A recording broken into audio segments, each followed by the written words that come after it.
Olá! Hoje a nossa proposta é um pouco diferente. A gente vai montar, passo a passo, uma espécie de mapa mental para explorar o que é um projeto de vida. E tudo vai partir de uma única questão, uma questão central para a gente se entender melhor. E a jornada começa com essa pergunta, que parece simples, mas é gigante. Quem é você? Segundo o material que a gente está analisando aqui, a resposta para isso começa num lugar muito específico: o autoconhecimento. Então, o que seria esse tal de autoconhecimento? A fonte que estamos usando define de um jeito bem direto, olha só. É basicamente saber do que se gosta e do que não se gosta. É entender as próprias capacidades, os limites e até prever as nossas reações. O ponto principal é que essa viagem para dentro de si é apresentada como a chave para o bem-estar. Para organizar tudo isso, vamos imaginar um mapa mental, certo? Bem no centro dele a gente coloca o autoconhecimento. E a partir daí, saem 4 grandes caminhos que vamos explorar. Primeiro, a previsão do tempo interior. Depois, o poder dos hábitos. Aí a gente mergulha em desejos e necessidades. E por fim, chegamos no mapa das escolhas. Vamos começar essa exploração? Ok, nosso primeiro caminho no mapa, aqui a ideia é entender o nosso mundo interno. E para isso, o material de base usa uma metáfora muito criativa. É a tal da meteorologia interior. É como se a gente parasse para olhar o nosso próprio boletim do tempo, sabe? Uma forma de dar nome ao que a gente está sentindo naquele momento. E olha que legal como isso funciona. Os sentimentos positivos são como um dia de sol, sabe? Com energia, tudo parecendo possível. Já os negativos, bom, eles podem ser como uma tempestade, com raios e trovões, ou até aquele dia frio e chuvoso. Essa comparação torna uma coisa abstrata, como um sentimento, em algo bem mais fácil de visualizar. A proposta é essa. Se a gente consegue identificar como está o tempo lá dentro, fica mais fácil fazer escolhas para se sentir melhor. Mas, e se a gente quiser mudar esse tempo? Como é que faz? É aí que entra a próxima parte do nosso mapa. Vamos ver como tudo se conecta.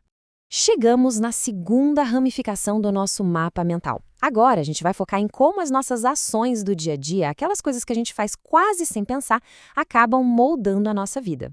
O material que a gente está vendo aponta para vários hábitos saudáveis bem conhecidos: dormir bem, comer de forma equilibrada, praticar esportes, até a importância da higiene. O ponto aqui, segundo a análise, é que essas pequenas ações são a base, o alicerce para qualquer projeto de vida maior. E aqui tem uma curiosidade fascinante que o material destaca. Olha só, esse hábito tão brasileiro de tomar banho todo dia foi uma herança dos povos indígenas. É interessante pensar como uma coisa da nossa rotina está conectada a uma história tão profunda, né? E para ajudar a colocar isso em prática, a fonte sugere uma ferramenta bem legal: o alfabetário do autocuidado. A ideia é simples: criar uma ação de bem-estar para cada letra do alfabeto.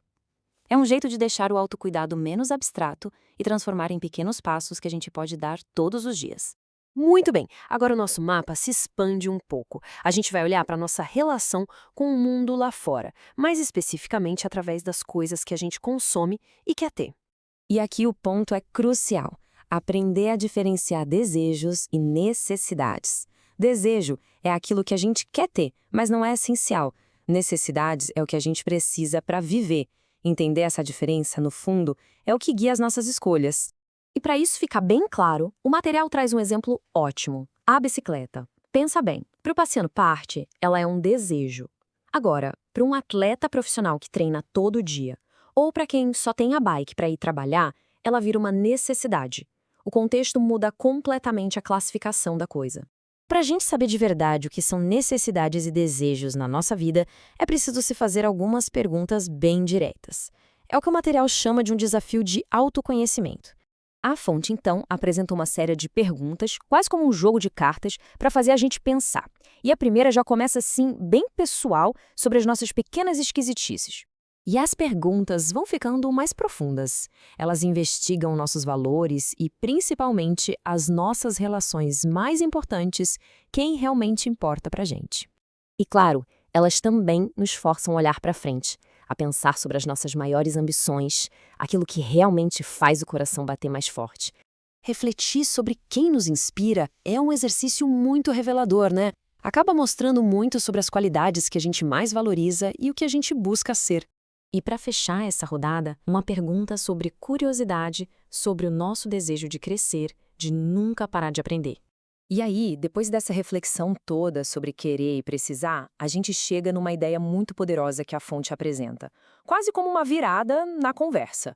Realizar desejos também é uma necessidade. O ponto não é só cortar o que não é essencial. O objetivo, então, não é ignorar o que a gente deseja.